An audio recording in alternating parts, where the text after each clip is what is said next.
Chronic kidney রোগে আমরা কী ধরনের খাবার খাবো এই নিয়ে আজকে আলোচনা হবে।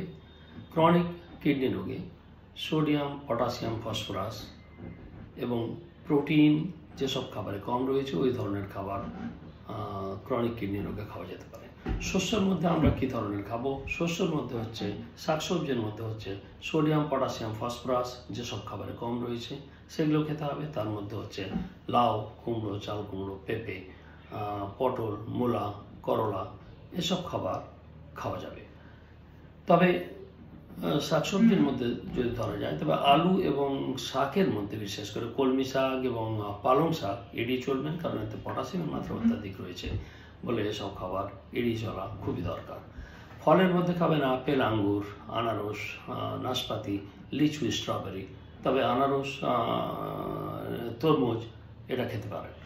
শস্য এবং কার্বোহাইড্রেটের মধ্যে কার্বোহাইড্রেট হচ্ছে কম প্রোটিনযুক্ত এবং কম ফসফরাসযুক্ত শস্য যেসব রয়েছে, যেমন সাদা চাল, সুজি, সাগুদানা, কর্নফ্লাওয়ার, অ্যারারুট, ময়দা এবং ম্যাকারোনি ও পাস্তা এসব খাবারগুলো খাবেন। তেলের মধ্যে রয়েছে পরিশোধিত সরষের তেল, সূর্যমুখী তেল, অলিভ অয়েল, নারকেল তেল।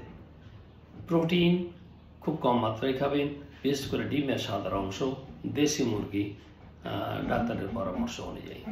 পানীয় খাবেন পরিশ্রুত জল, ফিল্টার করা ডাবের জল। যদি আপনার পটাশিয়ামের মাত্রা স্বাভাবিক থাকে তাহলে ডাবের জল খাবেন। ঘরে তৈরি লবণ ছাড়া ফলের রস, যেসব ফলের মধ্যে পটাশিয়াম কম আছে সেই সব ফলগুলো খাবেন, উপরে যেসব ফলের কথা বললাম। এছাড়া আপনার ক্রনিক কিডনি ডিজিজে হোমিওপ্যাথি চিকিৎসা করাবেন, ভালো থাকবেন, সুস্থ থাকবেন।